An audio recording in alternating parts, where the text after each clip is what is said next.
Hello and welcome. In this lecture, we are going to add the control for the addition maths auto-generated problems. I have got my form ready open, so let's start adding the controls. So we need to go to Toolbox and click on the label option and just draw a label here. I'm going to copy this 3 more times. I want 3 instances of this. So that's 1, 2, that's 4. So let's try and align them. That's label 2, label 3, label 4.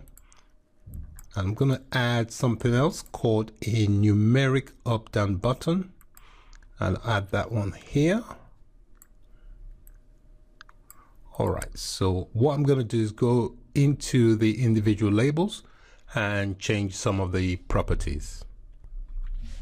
So let's start with label 1. Always make sure you've got the right labels selected when you're changing the properties so that you don't change the properties for the wrong label. So you can see I've got that highlighted. You can tell by the dotted lines, and it also tells you here you are referencing the properties of label 1.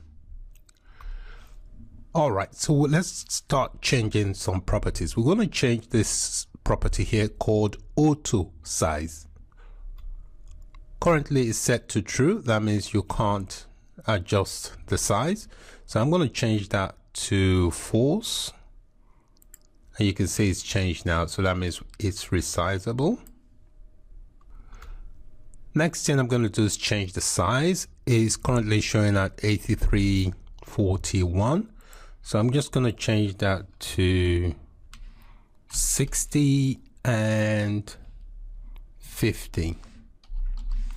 Although it is resizable, if I drag this along, you notice that this value will change. So let me just drag this along a little bit.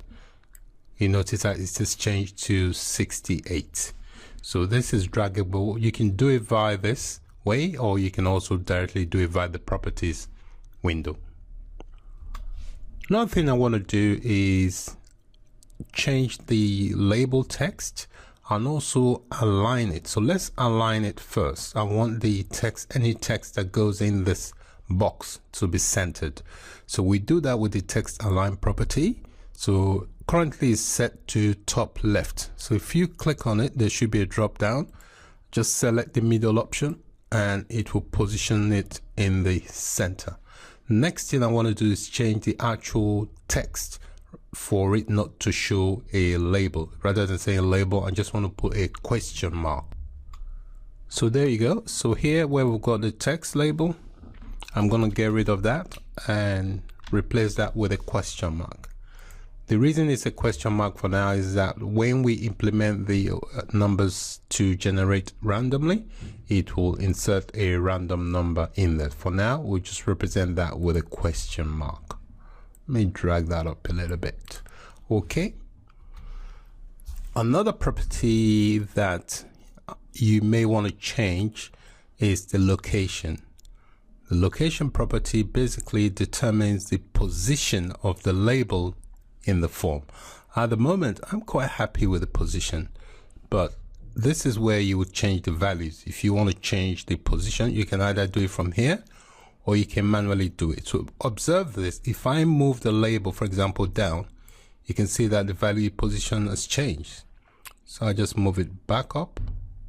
You can see it's changed back. So that's where you can change it.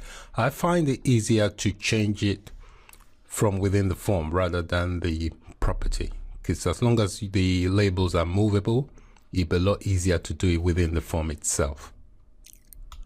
The final thing I'm going to do with this label 1 here is just change the name of the label. At the moment, under name is just known as label 1.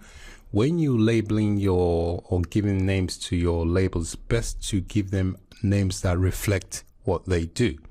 So this label is going to represent the addition problems that will be auto-generated.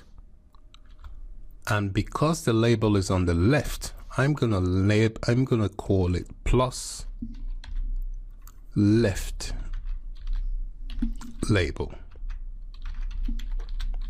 Notice the capitalization of the first letter of the second and third words. All right, so that's the name now for this label. It's called plus left label. So I'm going to start changing properties for the other labels. So let's move on to label 2. So we've got label 2 selected. I'm going to change the name to plus sign. Again, notice the capitalization of the second word. What I'm going to do, I'm going to change the text on the label. Also, just browse through and look for the sign for the text. So I'm going to change the text from label 2. I'm going to make it a plus symbol. All right, so it's changed from label 2 to a plus symbol. So I'm going to quickly change the values here. This label here, I'm going to make this another question mark, because the plan is to get 2 random generated numbers to compute the addition. So this would be the first, this would be the second, this is going to be the equals to sign, and this is going to be the numeric up down button. So I'm just going to configure them fairly quickly. Same process with the other 2 labels. So I have now configured the other labels similar to the way we set up the first 2 labels. One thing I also did was I changed the font size. So if you look at it on the left here, there's a property called font. I changed the size to 18.25 on all the labels. So that's the first label. This label I've called the plus sign. This also is called the plus right label. This is called the equal sign, and this label I've called the sum. The labels I've also set the auto size property to false, which means we can automatically resize them by just dragging them or expanding them using this little squares around them. So that is it for this lecture, where we've created the controls for the addition problems. In subsequent lectures, we'll do the same for the subtraction, multiplication, and division. It will follow the same process. So that's it for this lecture. Thank you so much for watching. Take care and bye for now.